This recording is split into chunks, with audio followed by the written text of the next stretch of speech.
La Guerra de Troya. Una película ha puesto de actualidad la epopeya más prestigiosa del mundo clásico. Durante muchos siglos, la mayoría de las familias nobles europeas pretendieron ser descendientes de la Casa Real de Troya o bien de sus enemigos, los aqueos.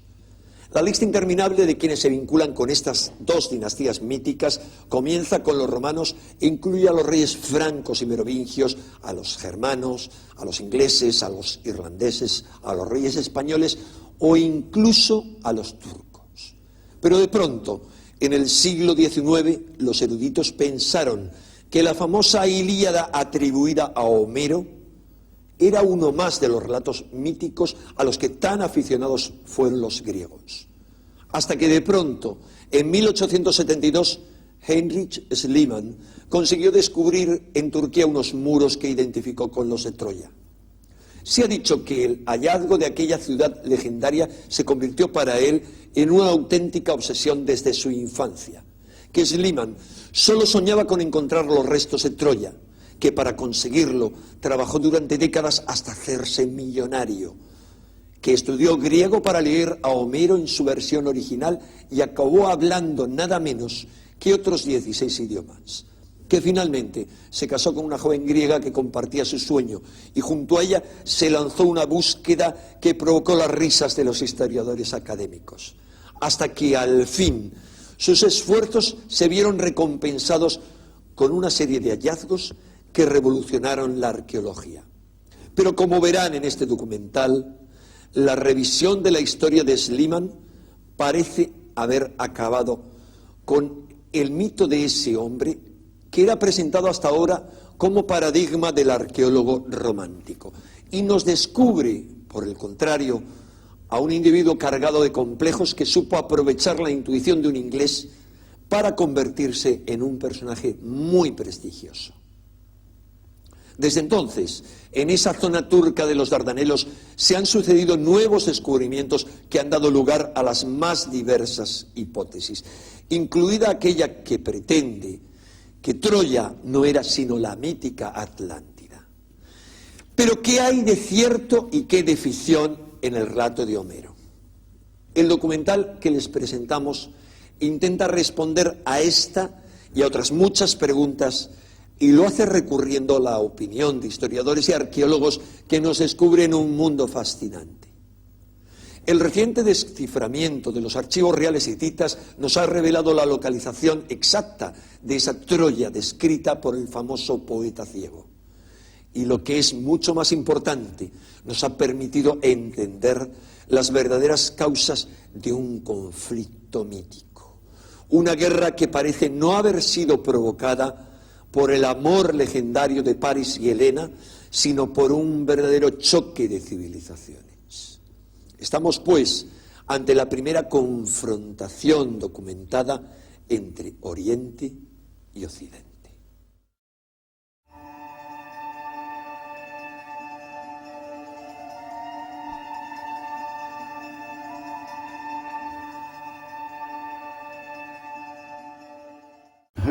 Homero nos dejó un maravilloso poema, pero no una historia.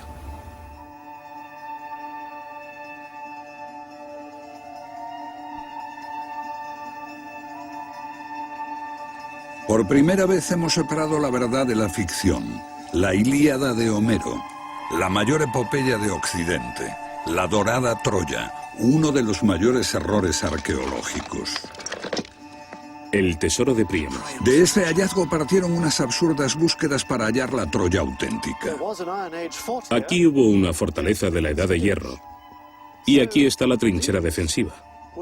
Estos serían los muros de Troya. Pero la Troya real no fue como pensábamos. Hubo un pueblo indoeuropeo viviendo aquí. La cerámica es de Anatolia, el tipo de fortificación es de Anatolia. Nuevos estudios están sacando a la luz otra realidad. Nos están permitiendo redescubrir la historia completa del segundo milenio antes de Cristo. Muchas cosas sucedieron al mismo tiempo, pero estamos completando el puzzle. Son tiempos realmente emocionantes. De esa roca han surgido nuevas ideas sobre antiguos iconos. Lo que esto sugiere es que cuando Troya era una gran ciudad, realmente existieron cosas tales como unos enormes recipientes con ruedas. ¿Por qué no debería habérsele ocurrido a alguien la idea de utilizar uno para sitiar una ciudad?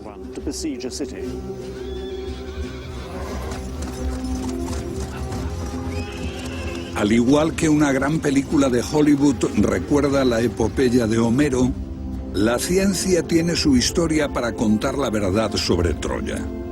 Una historia de sueño y realidad.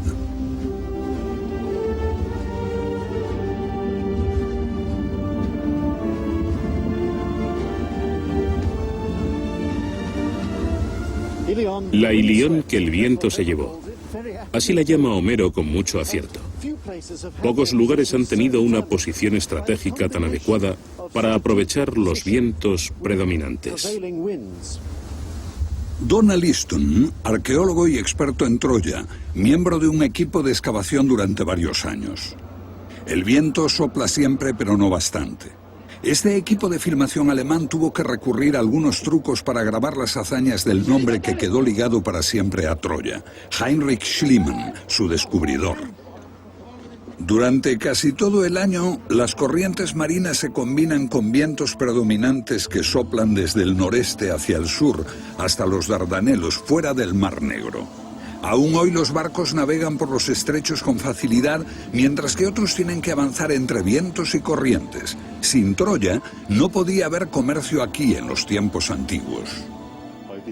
Hoy Troya está a unos 6 kilómetros del mar, pero en este mapa se ve que antes estaba en la costa. Aquí había una gran bahía que ahora está llena de lodo. Entonces era importante para el comercio. Era un puerto natural en la encrucijada de las rutas terrestres del comercio entre Asia y Europa, pero el comercio por mar era mucho más barato que por tierra. Así que el comercio hizo a Troya.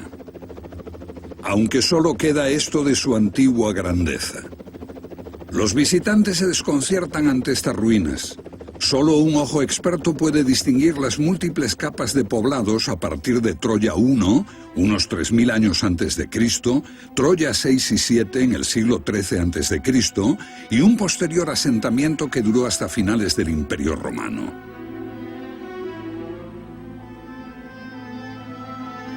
En esta incomprensible ruina perduran los muros de Troya VI y VII, en torno al siglo XIII a.C. Los muros que Homero debió tener en su mente cuando compuso la Ilíada. Demuestran tanto el poder de esta ciudad como la necesidad de defenderla. Aún hoy, la piedra fundamental se alza a más de 5 metros de alto y más de 6 metros de adobes deben de haberse situado sobre ella. Más de 12 metros en total. La gente que podía permitirse estos muros era lo suficientemente rica como para preocuparse por su seguridad. Fue esta entonces la poderosa Ilión que los griegos se dispusieron a conquistar en la Ilíada de Homero. Una epopeya de reyes vengativos, héroes nobles, batallas y bellas mujeres, palacios y tesoros, y todo empezó con una broma de mal gusto. El matrimonio entre Tetis, la hija de Zeus, y el mortal Peleo. Su hijo será el héroe Aquiles, que va a jugar un enorme papel en la historia. La diosa de la discordia, Eris, arroja una manzana destinada a la más bella de las deidades. 3 diosas compiten por ella y designan como árbitro al más bello de los hombres. Y Afrodita, la diosa del amor, es elegida por el príncipe troyano Paris. Agradecida, Afrodita le concede la mano de Helena, la más hermosa de las mortales. Helena está ya casada, pero accede a ser raptada y llevada a la lejana Troya. Paris aprovecha para robar todos los tesoros que puede llevarse consigo. Así, desata la cólera de los aqueos que se dirigen contra Troya para vengar la afrenta.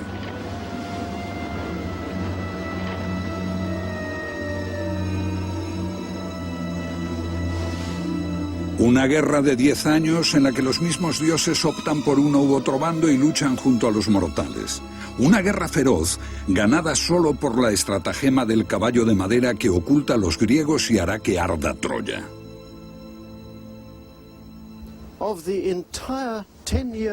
De la duración de 10 años de la guerra, Homero solo relata menos de 2 meses. Su relato se centra en la disputa entre Aquiles, el más grande de los héroes griegos, y Agamenón, el rey comandante en jefe. El rencor del gran rey Agamenón priva a Aquiles de la joven esclava Briseida. Más que el relato de una guerra, la Ilíada de Homero se ocupa del drama de los hombres y de su destino. El mayor héroe aqueo decide permanecer apartado de la guerra y los troyanos casi consiguen empujar a los griegos al mar de donde vinieron. Solo la muerte de su amigo Patroclo decide a Aquiles a regresar al combate. Persigue de nuevo a los troyanos hasta sus muros y mata al valiente héroe Héctor, dejando sin esperanzas a la ciudad.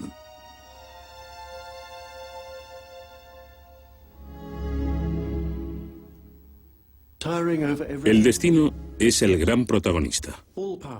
Todos esos conflictos entre dioses y hombres están regidos por esa fuerza omnipotente que se erige en un misterio insondable.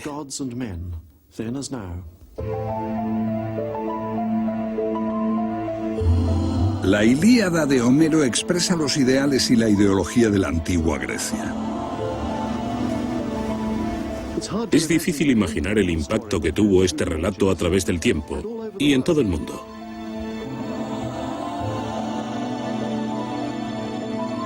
Los griegos creían que la guerra de Troya los había unido por primera vez en su historia, y a medida que se extendían por las orillas del Mar Negro y el Mediterráneo, esta epopeya fue cantada para conservar la conciencia de su identidad nacional forjada en esta guerra.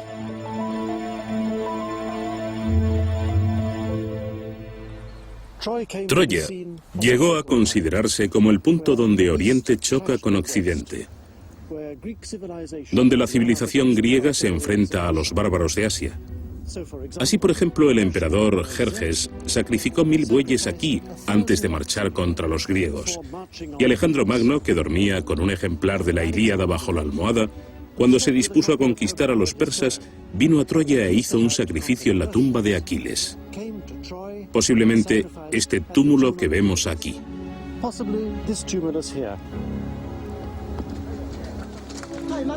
Para los griegos y los romanos antes del cristianismo, Troya era una ciudad sagrada a la que acudían los peregrinos, como sucede hoy con la Meca, Jerusalén o Roma.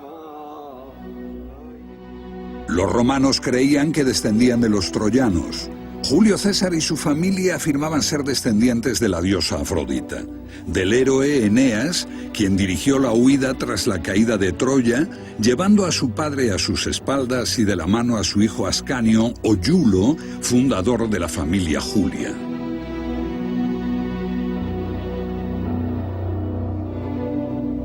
Los templos del Foro Romano contienen las sagradas reliquias que Eneas había llevado desde Troya a Italia. Eran la garantía de que Roma duraría para siempre, y entre ellas estaba el famoso Palladion, la estatua de la diosa Atenea. Una réplica de aquel viejo símbolo sagrado todavía puede admirarse en Roma. Uno de los motivos por el que los enemigos de César lo asesinaron era su sospecha de que él intentaba reemplazar a Roma por Troya como capital del imperio. Sus sucesores reconstruyeron gran parte de la ciudad y 3 siglos después el emperador Constantino intentó realizar este mismo proyecto.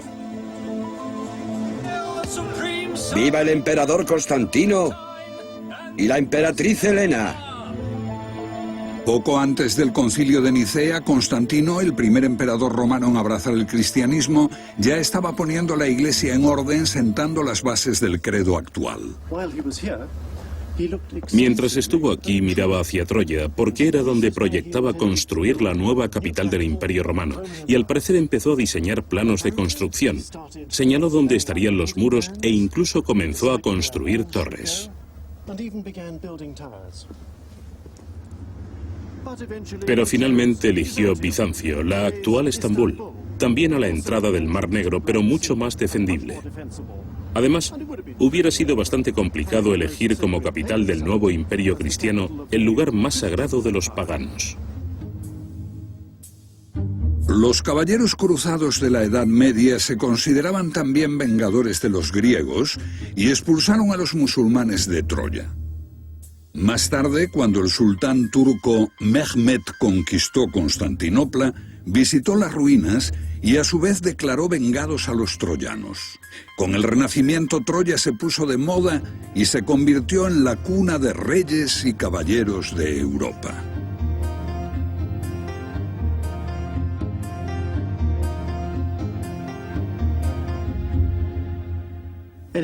Todo aquel que pretendía ser importante situaba su linaje en Troya. Y aparecieron libros, como esta historia del mundo, que construyeron intrincados linajes que se remontaban hasta Héctor, Agamenón, Helena y París. También los personajes bíblicos, Adán, Eva, Salomón, David, desde Carlomagno a la baja nobleza, todos querían emparentarse con los héroes troyanos.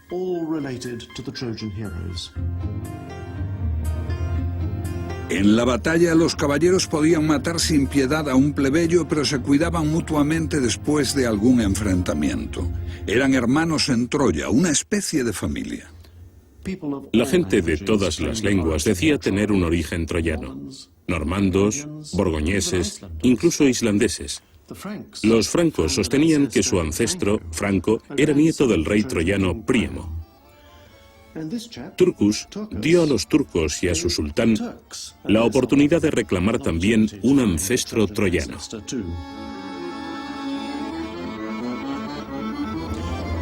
Aquí en Colonia, un deán medieval de la catedral, Alexander von Roetz, afirmaba que los germanos trajeron los gérmenes de Troya consigo, y por eso fueron llamados germanos.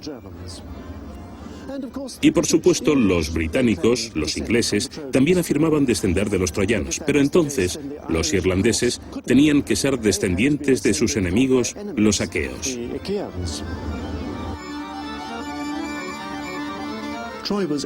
Troya estaba en todas partes. Por ejemplo, aquí, en este lugar del Rin, originalmente fundado por el emperador Trajano como Colonia Trajana. Sus habitantes medievales se emocionaron al descubrir en este nombre una referencia a Troya. Y entonces la llamaron Pequeña Troya o Xanten, por el río troyano Scamander. Y cuando el duque John de Cleves tomó el control de Xanten, hizo acuñar monedas que orgullosamente lo proclamaban como Troianorum Rex, rey de los troyanos. Por todas partes había ciudades que afirmaban haber sido fundadas por héroes de Troya o por sus enemigos aqueos. Toulouse, Barcelona, Bonn, Berna, Colonia, París, Londres, por supuesto, fue la obra de un tío abuelo de Eneas. Y hago la señal de la cruz. Lisboa había sido fundada por Odiseo. Bien, todos esos disparates explican por qué en el siglo de las luces y con el avance de la ciencia se hicieron duras críticas a Homero. Los historiadores se preguntaron si habría algo de realidad histórica en todo esto.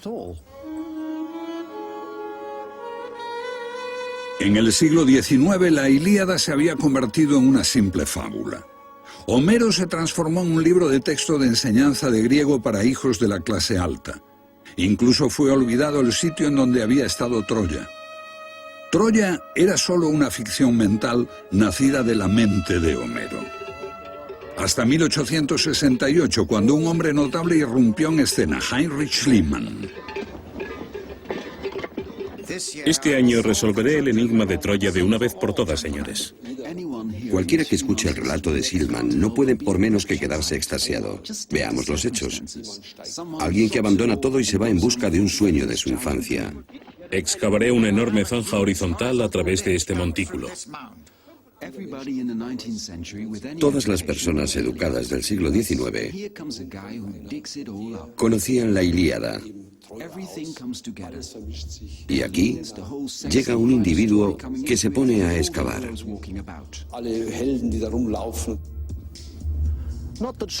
Pero no solo Schliemann fue el descubridor de Troya. Lo siento, alemanes. Otros ya habían identificado estas ruinas como Ilión. Este hombre que aparece en la foto con Schliemann es el inglés Frank Calvert, que había comprado buena parte de la colina con la esperanza de hacer dinero con ello. El tiempo probaría que llevaba razón, o más bien Schliemann lo haría y eclipsaría a Frank Calvert con despiadada energía y ambición. Pero el Schliemann que conoció a Calvert aquí en 1868 era un hombre desesperado. Schliemann era un manojo de complejos. En su vida gravitaba la poderosa figura de su padre, a quien amaba y odiaba a la vez. Creía que este era responsable de la muerte de su madre. Su padre había sido pastor luterano. Era un personaje raro, un alcohólico y un adúltero. Posiblemente malversó fondos de la iglesia. Al menos fue acusado de eso y hubo un largo proceso contra él. Schliemann creía que todo el dinero de la familia se había gastado en este proceso y que su propia educación había sido lamentablemente descuidada. Tuvo que dejar el colegio a los 14 años, lo que le provocó un sentimiento de inferioridad. Solo medía 1,68 m y empleó toda clase de artimañas para hacerse más importante. Sumamente vanidoso, usaba zapatos con gruesos tacones y diseñaba él mismo su elegante vestimenta para realzar su estatura y extravagancia. Un hombre capaz de mentir, engañar, aprovecharse de otros sin escrúpulos, solo para dejar su impronta y satisfacer su obsesión por lograr respetabilidad. Un hombre ansioso de ascenso social que solo disponía de una discreta actividad académica.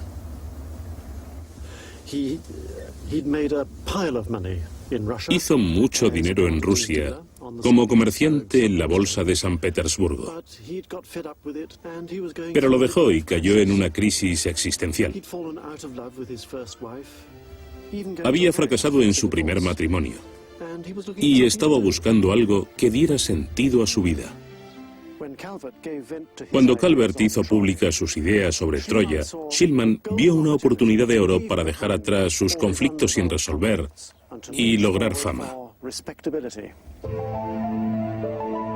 Homero se transformó en la Biblia de Schliemann. El rey Príamo de Troya, Agamenón de Micenas, Ulises, le hicieron sumergirse en el mundo homérico y descubrir los restos de la gran Micenas, Tiro, Esparta, Ítaca.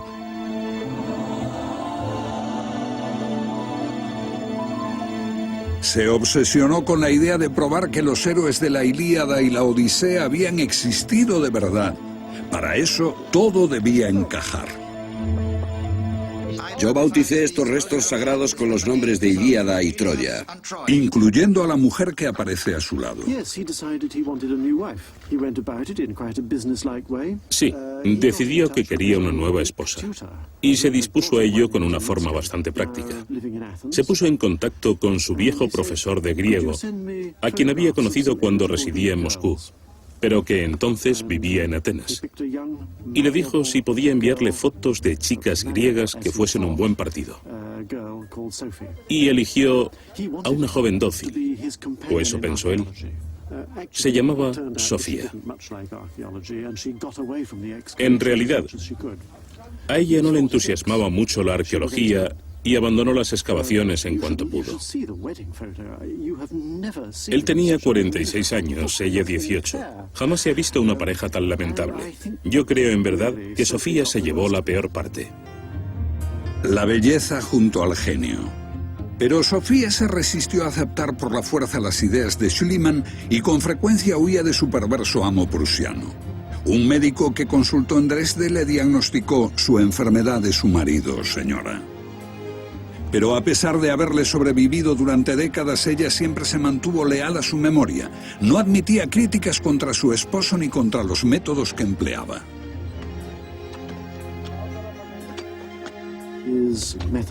Sus métodos eran sumamente elementales. Empleaba palancas y arietes. Unos métodos que provocan horror en los arqueólogos actuales. Sin embargo, aunque fueran primitivos, eran racionales. Él tenía una estrategia. Era lo bastante listo como para aceptar consejos. Y pensaba como un arqueólogo. Por eso era capaz de entender el puzzle. Poco a poco aprendió a trabajar con mejores métodos y precisión, y lo hizo en un grado que lo convirtió en uno de los padres de la arqueología, a pesar de sus errores. Estas gruesas capas color naranja, gris y negro son el resultado de un enorme incendio que asoló a Troya. No es de extrañar que Schliemann pensase que había dado con los restos de Homero, Príamo, Aquiles y otros héroes.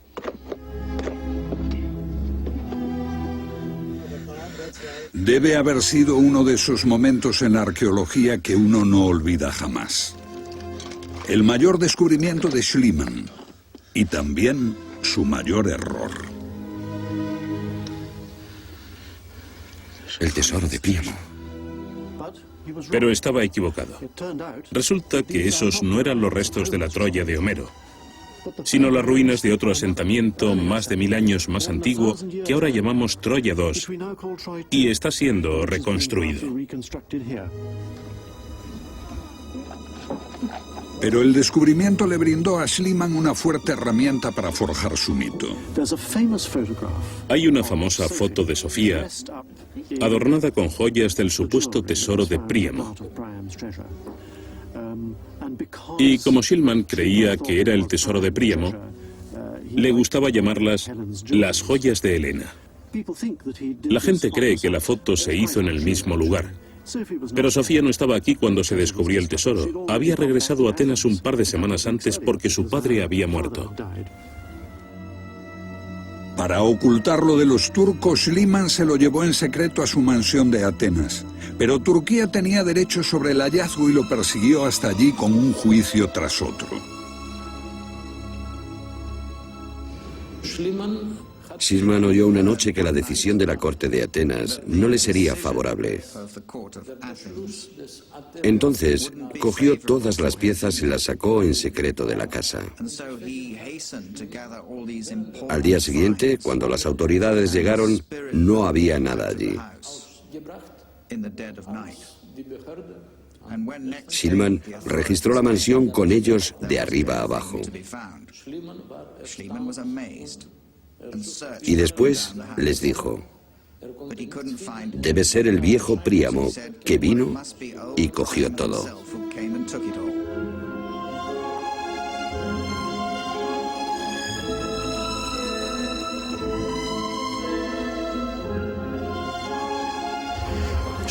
Schliemann se encontró entonces con un problema.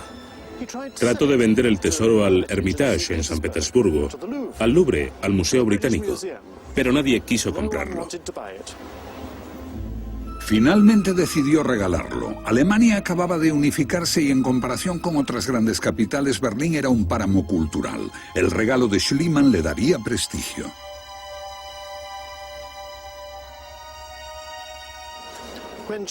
Cuando Charles Newton del Museo Británico visitó los museos de Berlín y los vio llenos de los tesoros de Schliemann, dijo: ahora se ha convertido en una capital. El tesoro de Príamo, por así llamarlo, le dio a Schliemann lo que tanto había ansiado: fama. Un lugar en la lista de ciudadanos honorables de Berlín, respetabilidad. No pudo darse cuenta de su error hasta sus últimos días. El error de Schliemann en el caso del tesoro de Príamo fue que trató de utilizar a Homero como documento histórico. Homero menciona el tesoro familiar de Príamo, Schliemann halló algo que era un tesoro y pensó que debía ser el de Príamo. El tesoro de Príamo. Pero olvidaba que Príamo era un personaje de leyenda. Nadie ha demostrado nunca que existiese tal persona. ¿Seguro que no fue Homero? Homero no lo probó. Nos dejó un maravilloso poema, pero no nos dejó historia. Si Homero no nos deja historia, ¿qué hay de cierto en el relato? En el siglo XX, los especialistas se percataron de que no podemos ni siquiera estar seguros de que esa Troya era la de Schliemann.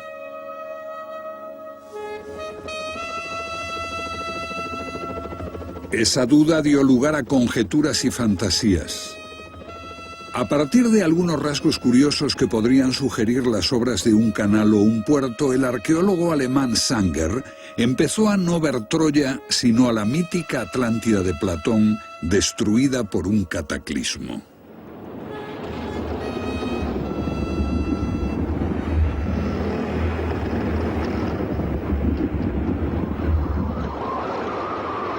Tomando en cuenta unas vagas similitudes de nombres, el escritor Ayman Wilkins sostenía que la guerra contra Troya no tuvo lugar en el Egeo, sino en el Mar del Norte. Wilkins sostiene que Homero llegó aquí desde los Países Bajos. Aquiles habría llegado de Brujas y Odiseo de Cádiz, en España. Buenos días, capitán. Buenos días a usted, capitán. Todos estos héroes habrían participado en la guerra entre los celtas de la Edad de Hierro y la antigua Gran Bretaña. Troya se habría situado en las colinas de Gog Magog, cerca de Cambridge. Hubo una fortaleza de la Edad de Hierro aquí. Aquí está la trinchera defensiva. Estos serían los muros de Troya.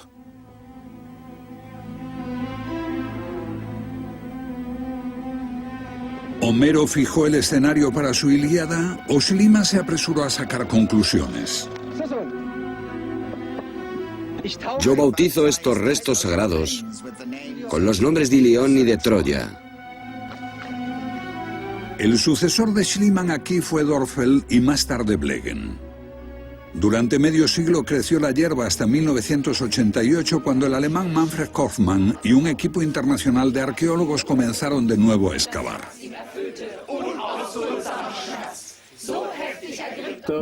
Dörfel y Blegen eran dos arqueólogos clásicos que excavaban con Homero en las manos. Pero Kaufmann no cogió a Homero como punto de partida. Partió de la historia cultural de la humanidad. Sencillamente, no buscaba ratificar a Homero.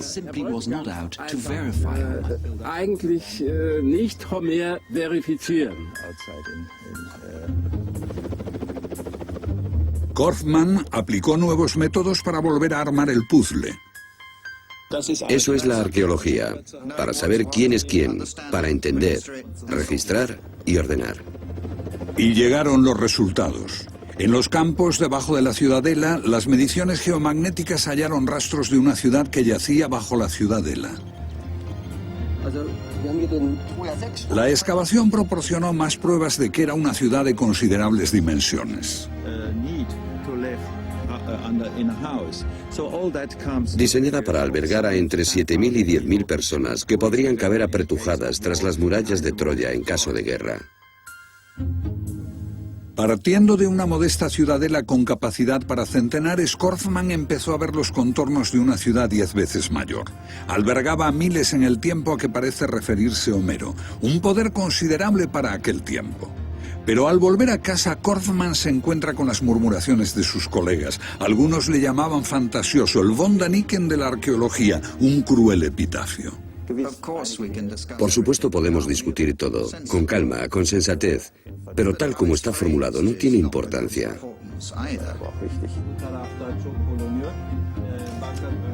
Cuando toda la comunidad de arqueólogos apoya a Kaufmann, sus oponentes quedan desacreditados. Bueno, puede que me haya precipitado al afirmar eso. Ya me retracté públicamente 3 veces, también en una carta al rector, y lo haría otra vez si fuese necesario. Korfman y los expertos que trabajan con él han hecho desde entonces espectaculares progresos a lograr reunir las piezas del puzzle, un proceso con un modesto comienzo hace solo pocos años. Desde hace 200 años, los investigadores miraban este lugar solo desde un ángulo geográfico, desde Grecia. Ralph, ¿podrías enseñarme el sello de Donald?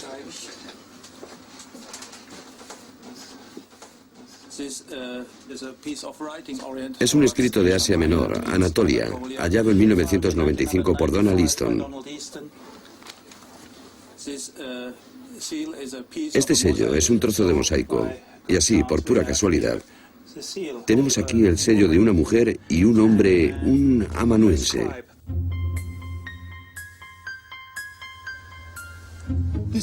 Aquí encontramos el sello. Eran jeroglíficos en hitita. Y eso llevó a la gente a pensar de nuevo en las conexiones con el este. Un modesto hallazgo, pero de tales implicaciones que se convirtió en emblema de la excavación. Un sello no puede ser el argumento, pero encaja con los rituales de cremación. Esto remite a una interpretación religiosa. Hubo un pueblo indoeuropeo viviendo aquí. En el lenguaje, la cultura y la cerámica es de Anatolia. El tipo de fortificación es anatolio. De modo que tenemos estos símbolos como un emblema para mostrar que esta fue una ciudad importante. Pero no es como Homero la describe. Él ve a Troya como el final del mundo occidental, su propio mundo. Así lo aprendimos nosotros, y él tiene sus héroes y actores troyanos o aqueos que hablan griego. Bueno, ¿sería o no sería? ¿Qué más podría saber Homero cientos de años después? Y de todos modos tenía que hacerse entender, como en una novela o en una película. Pero para comprender la Troya real, deberíamos mirar no a Occidente y a los griegos, sino al este y a una gran civilización que ahora apenas se recuerda, la hitita.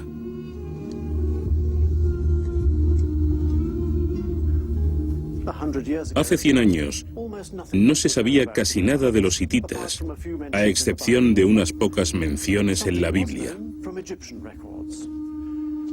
Se sabía algo por registros egipcios. Hubo una gran batalla en la cual el faraón Ramsés II se enfrentó con ellos en el norte de Siria. Dos grandes potencias. Al final, ambos reyes se declaran hermanos. Este fue un poder que incluso desafió a Egipto.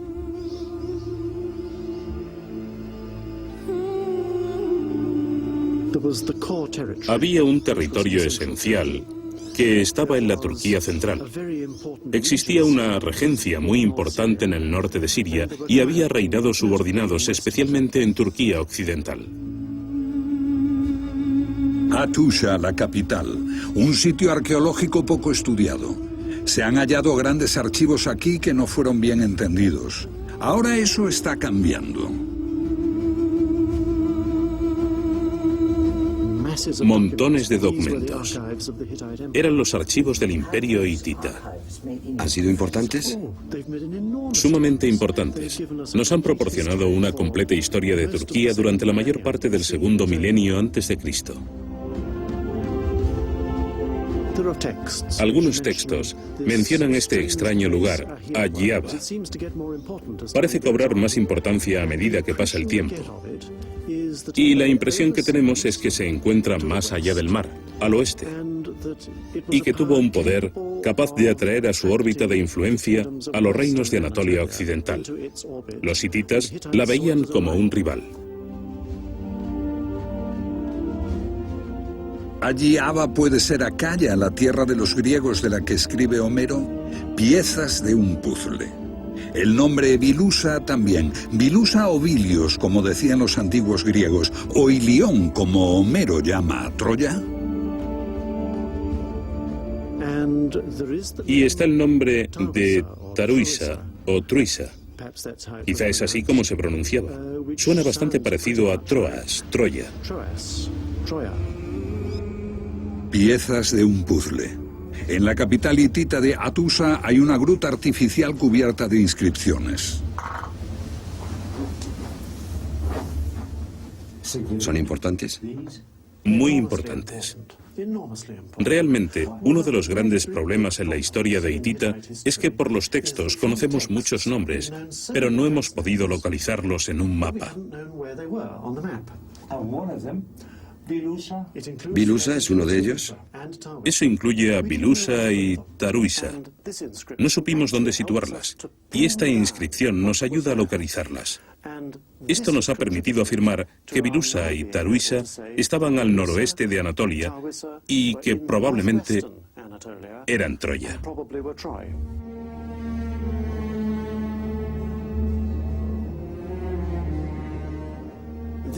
Esta es otra pieza del puzzle. Un famoso tratado entre el rey de Hitita y el rey de Bilusa.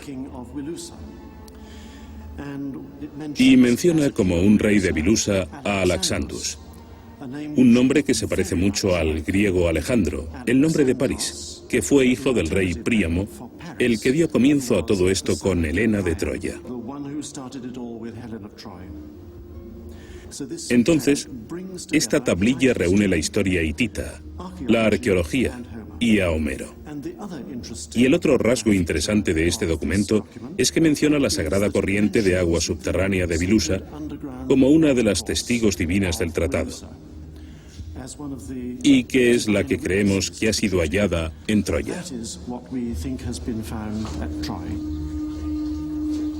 No puede haber dudas. Simplemente no existe nada parecido en toda la región.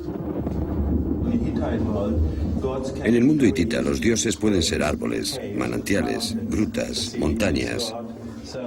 El mar es un dios. Así que el dios testigo del tratado de Alexandus era un túnel, un camino comunicado con el agua. Estamos en el sitio de un dios. Rastreando a través del tiempo. Eso es Cascalcuro, cientos de metros de corredores subterráneos. El sistema subterráneo de agua de Troya.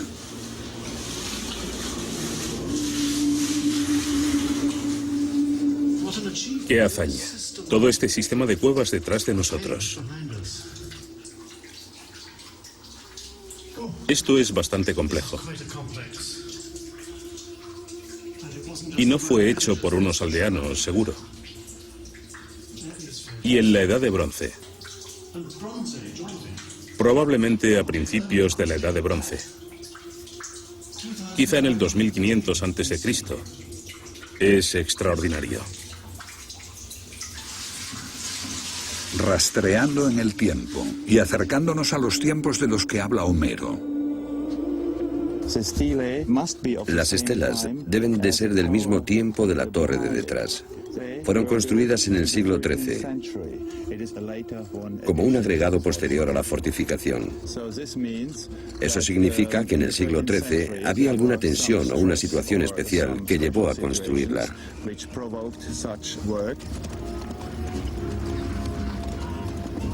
Fomentada por el tratado de Alexandus en ese mismo siglo XIII, Bilusa y el imperio hitita se aliaron para enfrentar un peligro exterior. Donde excavamos hallamos almacenes. Hay grandes recipientes por todas partes que lo demuestran. ¿Signos de una tensión creciente? Sí, es lo que creemos. El foso se extiende hacia el sur. El sistema de fortificación se extiende. Obviamente, porque no hay espacio suficiente. La gente se apiña en la ciudad. Se mete en la fortificación para usar el espacio disponible. Apretujándose. Conferencia de prensa. Frank Starke es el experto que resolvió el enigma de dónde está Bilusa. También hizo otro descubrimiento sensacional. Se conocía ya una carta del rey de Hitita al rey de Agiaba pidiéndole que pusiera fin al acoso a las tierras hititas. Un mensaje del este al oeste. Y en otra tablilla de arcilla, Stark ha reconocido ahora una respuesta, un mensaje de parte griega. Una carta del oeste al este, y podemos ahora deducir que el remitente fue el rey de Agiaba. En la carta que ha reeditado Stark, el foco está en unas islas frente a Bilusa, frente a esta tierra situada aquí. Y el rey de Achiaba le escribe al rey de Atusa: tú, hermano mío, afirmas que son tuyas, pero yo puedo probar que son mías. Así, en el siglo XIII, se produce una gran tensión. Y también hay un conflicto, algo mayor, en torno a Millabanda, en Miletos. Otro conflicto. Los primitivos griegos estuvieron establecidos durante cientos de años en Miletos. Con razón, porque la ruta comercial por el río Meandro hasta Anatolia convertía a Miletos en la puerta de acceso a las riquezas de Oriente, hasta que los hititas la conquistaron. Estamos excavando desde hace 9 años en las capas de la Edad de Bronce de Miletos, llamada Milabanda en los textos hititas. Milabanda se perdió, fue tomada por los hititas. Esa pérdida, si los griegos primitivos habían vivido allí durante siglos, ¿fue una pérdida dolorosa? Fue una pérdida dolorosa porque en realidad el área donde estaba situada, Esmirna, es la entrada a Anatolia. Quizá los aqueos estaban buscando otras salidas. Y está claro que aquí hay una entrada a la región del Mar Negro, al sureste de Europa. Así que uno puede imaginarse un escenario con una expedición griega contra Troya, después de la caída de Milabanda.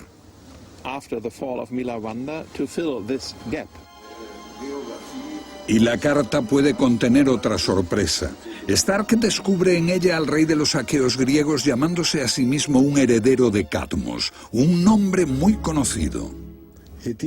En hitita, Cadmu y el nombre de Cadmos es inseparable de la ciudad de Tebas. Y eso ahora tiene consecuencias. También para la historia de Grecia. Enormes consecuencias para la historia de Grecia, pero también para Homero. En este periodo que los historiadores llaman micénico, esa capital era Yava, no Micenas, y su gran rey quizá no fuese el Agamenón de Homero. Los grandes reyes podían venir también de Tebas. Y una cosa extraña en Homero se aclara. Él afirma que los barcos griegos no se concentraron en Micenas, sino en el norte, en Aulis, puerto de Tebas.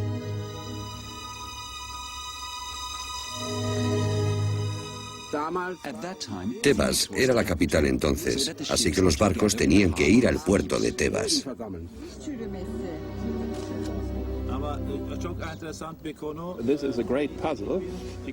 Esto es un enorme puzzle porque muchas cosas ocurren al mismo tiempo. Reinterpretaciones de los textos hititas, nuevos descubrimientos de diferentes disciplinas, pero estamos completando este puzzle. Es emocionante, de verdad. No es que hayamos descubierto la guerra de Troya. No tenemos a Agamenón, no tenemos a Príamo, ni a Helena, ni a los miles de barcos. Lo que tenemos, no obstante, es un contexto cristalino donde es muy probable que haya habido una guerra de algún tipo en Troya.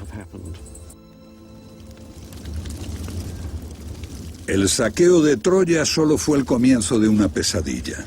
El terror de la sequía durante años movilizó a la gente por todo el mundo antiguo.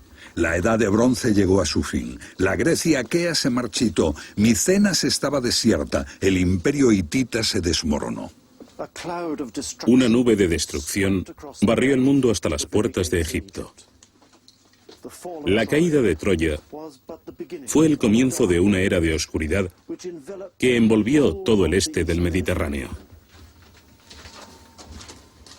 Serían 400, 500 años de barbarie antes de que la civilización empezase a despertar. Un renacimiento con el que llegó Homero y su Ilíada. Ahora se cree posible que Homero pudo visitar este sitio de leyenda siendo ya un anciano.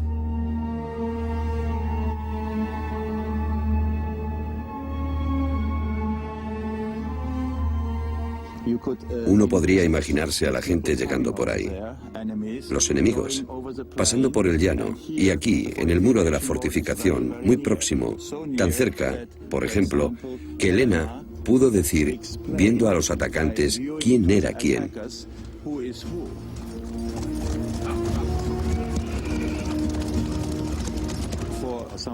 Alguien a quien se le hubiese contado la historia en el siglo VIII podría entenderla muy bien.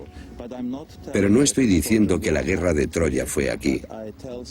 Digo que el ambiente debe ajustarse a lo que se escribe, y este ambiente encaja con la descripción de Homero.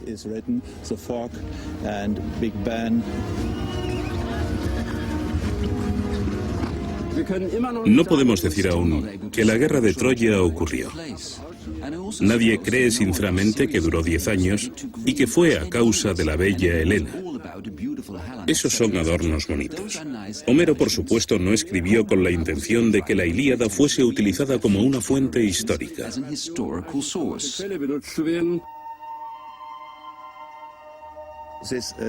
Esta ciudad era muy vulnerable aquí, por lo que en algún momento cerraron esta entrada.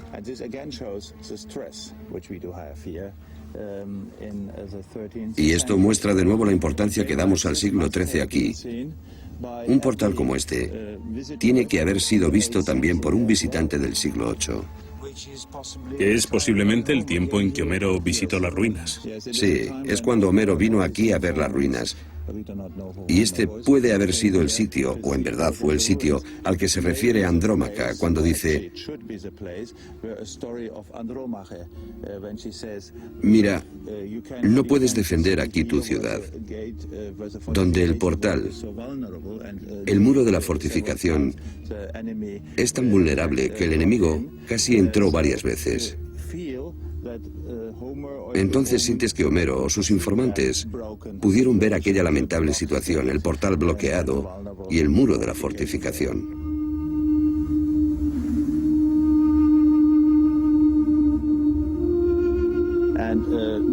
Y cerca del llano tenemos un manantial con una pila de piedra. Así que los visitantes, Homero o sus informantes, podían referirse a dicho manantial cuando dijeron que Héctor fue asesinado cerca de los manantiales,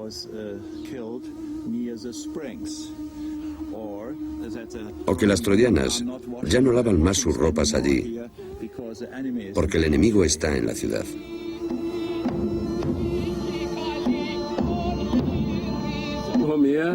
Homer told an old story which had been passed on by many generations of bards before. Homero contó un viejo relato que había pasado por muchas generaciones de bardos antes que él. Fragmentos de memorias que llegaron del siglo XIII hasta el siglo VIII, en un determinado verso, el hexámetro.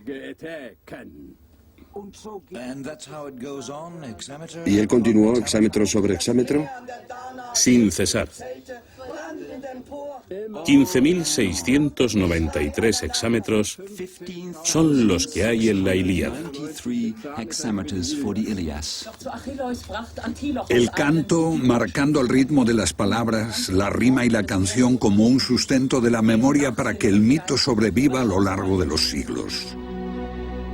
Un ejemplo es cómo India conserva su gran epopeya, el Mahabharata, por su rima y ritmo.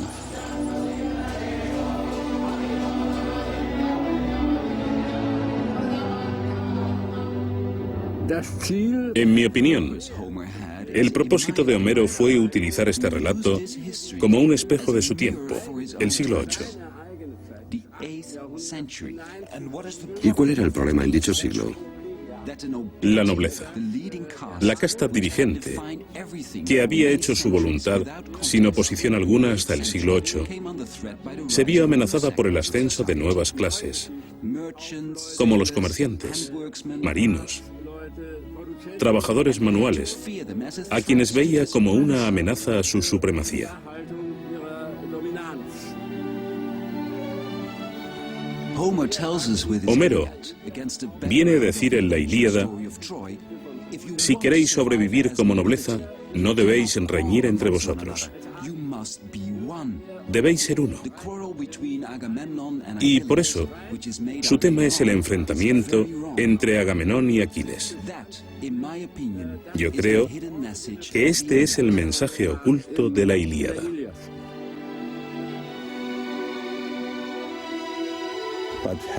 Pero a Helena no la encontramos más. Y por supuesto, jamás encontraremos ni un resto de los actores de la guerra troyana. Consideramos a Homero como un testigo de su propio tiempo, el siglo VIII. Bueno, es posible que algunos de los personajes fueran recordados por la tradición desde la Edad de Bronce. Aquiles, Helena, quién sabe. No es inimaginable. Quizás el caballo.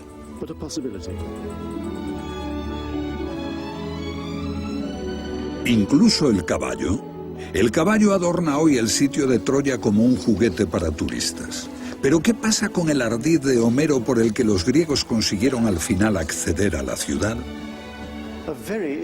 Un elemento muy importante en la religión hitita era el de hacer ofrendas a los dioses, a veces de vino. Y este era, con frecuencia, escanciado de recipientes con formas de animales, como estos toros, por ejemplo. Como puedes ver, hay un pico detrás, pero no podían haber sido toros. Tenían forma de león, por ejemplo, o de jabalí, o de pato incluso. Creo que la pista viene del sitio hitita de Alayahoyuk, en Turquía central. El portal de la ciudad está flanqueado por dos esfinges. Y además vemos una procesión religiosa. Aquí está el dios. Aquí el altar. Las piezas auténticas están en el museo, pero aquí en el sitio mismo tenemos unas copias. Aquí está el dios, el rey, los animales sacrificiales, y se puede ver cómo es una procesión religiosa. Pero esto es lo que me interesa. Ahora recuerda esos toros para servir libaciones a los dioses. Bien, ven y míralo. Otro recipiente para libaciones. La cabeza, el pico, pero es sencillamente descomunal. Está cubriendo la retaguardia de toda la procesión y rodando sobre grandes ruedas, y es más que de tamaño natural. Esto sugiere que cuando Troya era una gran ciudad, cosas tales como un gran recipiente con ruedas y forma de animal realmente existieron. Eran artefactos conocidos. Podían tener la forma de un toro y, ¿por qué no, la forma de un caballo? ¿Por qué no pudo haber alguien que tuviese la idea de utilizarlos para sitiar una ciudad?